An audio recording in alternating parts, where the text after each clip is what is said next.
In the wake of the devastating tsunami, while Achenese families search for loved ones and bury their dead, Indonesia's military looks on with suspicion and contempt.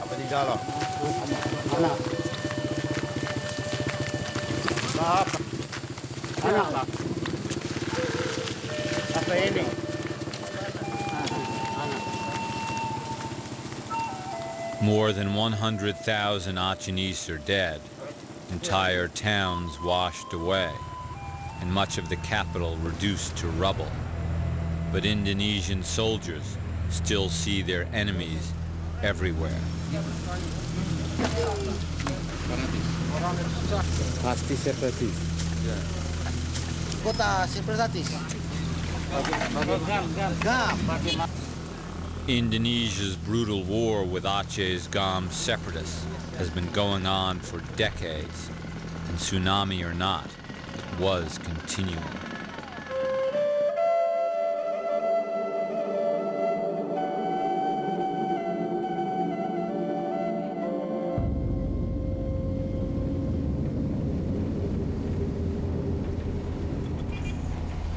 In 2001, 4 years before the tsunami made Aceh a household name, I took the main paved black road into the province for the first time.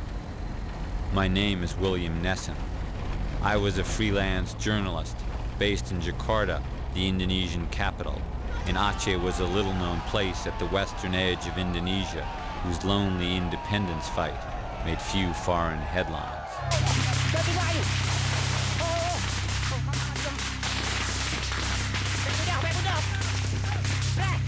Determined to hold its far-flung regions together, Indonesia was sending tens of thousands more troops to battle Aceh's growing guerrilla force.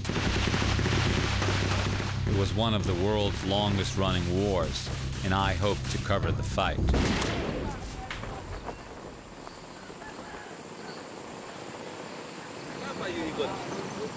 Thank you. It's good to see you all. Okay. Be careful. When I first met Indonesian General Bambang Darmono, I wanted to see the war through the military's eyes.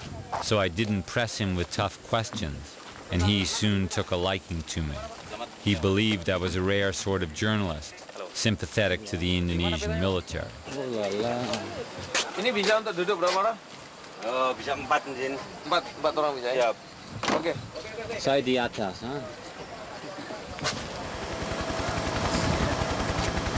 As commander of military operations for Aceh, Bambang was the right friend to have. So was my guide, Shadji Marhaban, a translator from Jakarta, who Bambang clearly trusted. I was one of many foreign journalists Shadji took around the troubled province.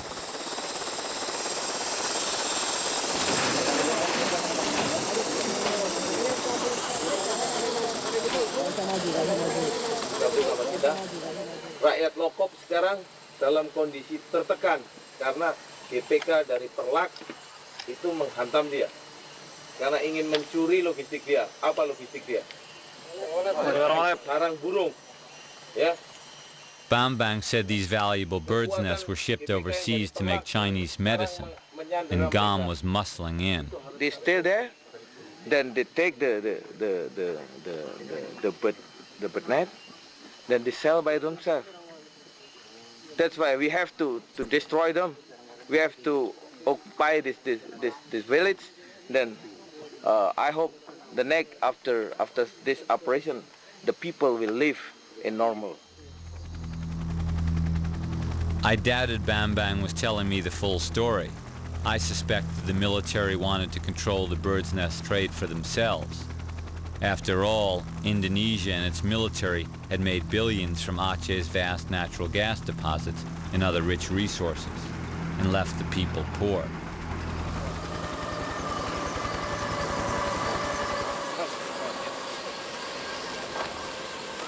Just outside from the mosque, then take weapon. A separatist had shot one of Bambang's men while we were away. He's lucky to be alive, huh? Yeah. Just like this. Here is like this. Always like this. Neither Bambang nor his soldiers realized that a separatist was riding right beside them. Shadia, the trusted translator from Jakarta, was actually Achenese, and her other unpaid work was campaigning overseas for Aceh's independence. It's a Dutch cemetery called Kirchhoff Cemetery here in Aceh, where we can see more than 5,000 soldiers, Dutch soldiers were killed here. For centuries, Aceh's maritime trade and early conversion to Islam made Aceh part of the Indian Ocean world, with little connection to the islands to its east.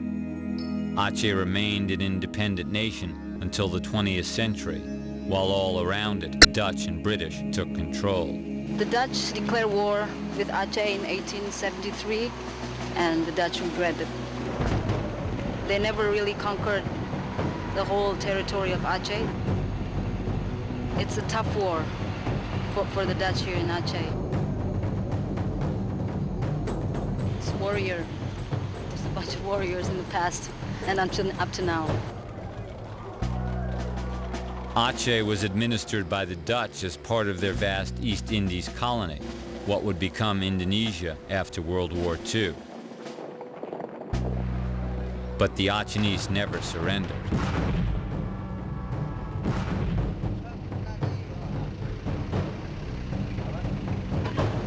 60 years later, the Achenese were still fighting for independence, this time from Indonesia.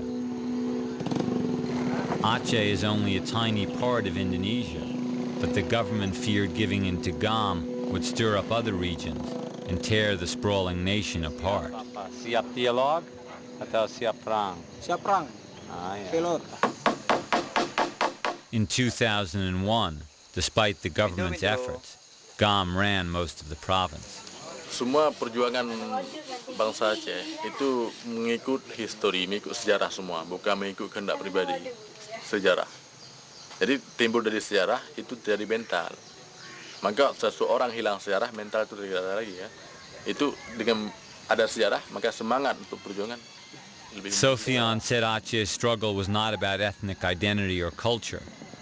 Achenese just wanted to live normal lives in their own country again after a century of unwanted outside rule. Kami menuntut kemerdekaan. Jadi kalau mereka menggunakan senjata menumpas kami, itu kami tetap melawan untuk membela diri. Kalau mereka menerima dengan tidak guna senjata, itu lebih baik. Maka kami tidak keinginan berperang untuk melawan mereka dengan senjata. Membuka jalur-jalur diplomasi atau badan-badan dialog. But I needed to see things firsthand, and Shadia arranged for me to live with the guerrillas in West Aceh for several months.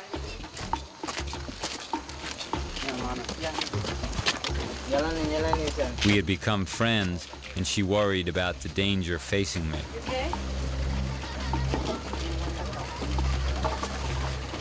I would be the first and only foreign journalist to see Aceh's war up close.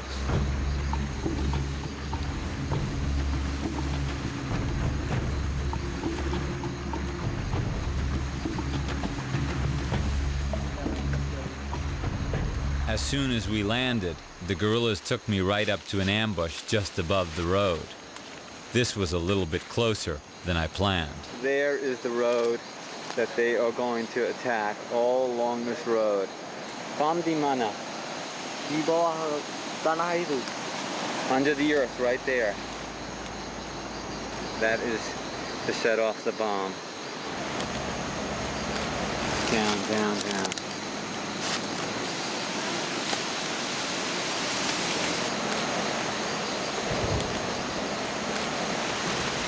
A false alarm. Coming down very hard. Hours later, the Indonesians still hadn't come, and a couple of guerrillas took me back toward their camp. We are now walking on the road that the ambush was supposed to come on.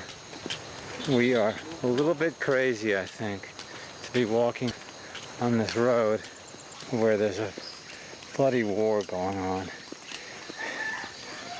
This houses, all of them, empty. Lari takut TNI. Waktu kontak itu nggak ada orang di belakang rumah.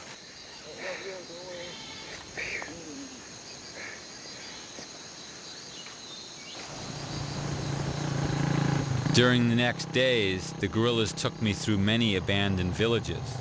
But at this point, I still wasn't sure how much support GOM really had among Aceh's 4 million people.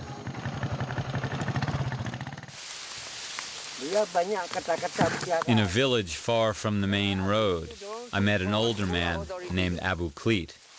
He insisted I come out to his house to drink sugarcane juice. On the way, he kept quoting something from Abraham Lincoln. Itu the last gun. It's the last gun. Dia juga yang mengeluarkan tu. Last gun.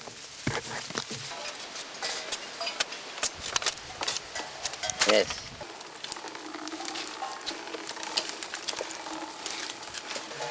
Say ready?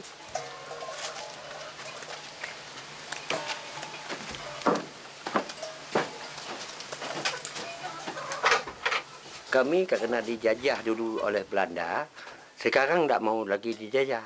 Sedang itu berdolat kami dulu. Iskandar Muda kan berdolat dulu. Berdolat dulu.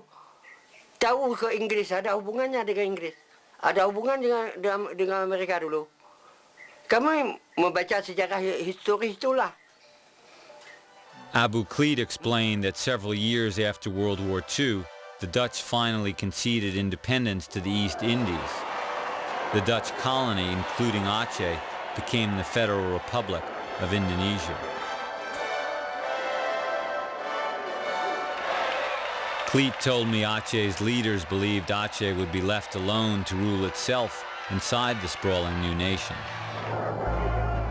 But Indonesia's government in Java centralized power and stripped Aceh of its provincial status. Ini orang Jawa ini dibilang demokrasi, tapi autokrasi dia. Aceh and several regions went into rebellion. The Cold War added fuel. The left-wing rhetoric of Sukarno, Indonesia's president, terrified America, which ferried guns to the Acehnese and other rebels. Saya dilatih oleh tentara Scott namanya, orang Amerika juga, Scott. Di Rampuranub,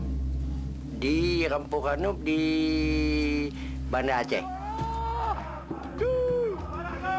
While the Acehnese regained their provincial status and some autonomy by 1960, growing authoritarian rule Indonesia-wide, and then General Suharto's dictatorship, undercut Aceh's new freedom.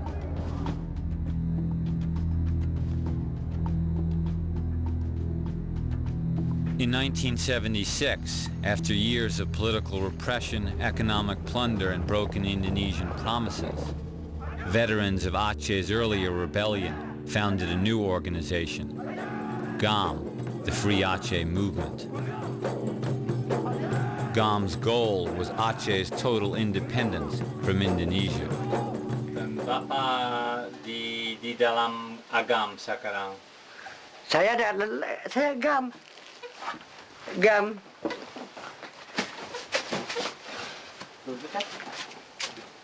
GAM saya.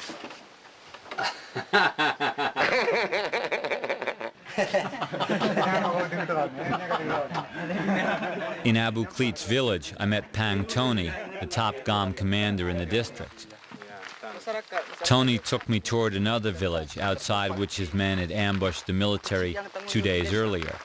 Jadi waktu kejadian tembak kontak dengan orang itu lari, dia lari, datang ke kampung-kampung, jumpa sama di situ, ramai orang di situ, pokoknya ramai staf-staf jaga. The village chief was a rare pro-government man, and he told the villagers not to flee when angry soldiers approached after the ambush. "I will protect you in my house," he said. But the soldiers took the chief and 24 men to this ditch. I watched the villagers act out what next took place.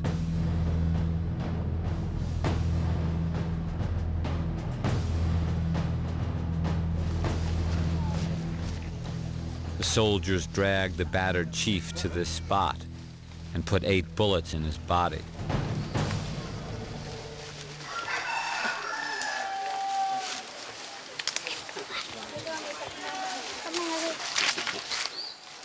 Wherever I traveled, I heard tales of Indonesian violence and saw why people overwhelmingly supported GAM. Di badan, di kaki, di belakang. Kamu kalau nggak mau bilang, tembak. Nggak bilang saya, benar kamu orang GAM, tembak kamu. Sometimes GAM was too helpful, and I wasn't sure I was getting the unvarnished truth. Kenapa? Pegang itu. Karena kontak. Karena kontak. Oh, jangan bilang. Yeah. Oke. KHE aja juga nggak mau KHE ya. Yang dipukul aja cuman 20 orang semua yang dipukul. In every village I passed through, I met GAM officials running a parallel government. GAM's 20,000 fighters and other personnel are based where they grow up. Most of the $500,000 per week that supports them is raised in the villages. Ada jual lembu, ada jual beras, ada jual apa-apa. Membantu GAM. Sedangkan senjata itu dibeli oleh masyarakat juga, bukan orang lain yang beli. Kadang-kadang satu telur ayam untuk membantu GAM. Cleet said that in its early years, GAM had the people's support, but they had few guns and no help from America, which by then was backing Indonesian dictator Suharto.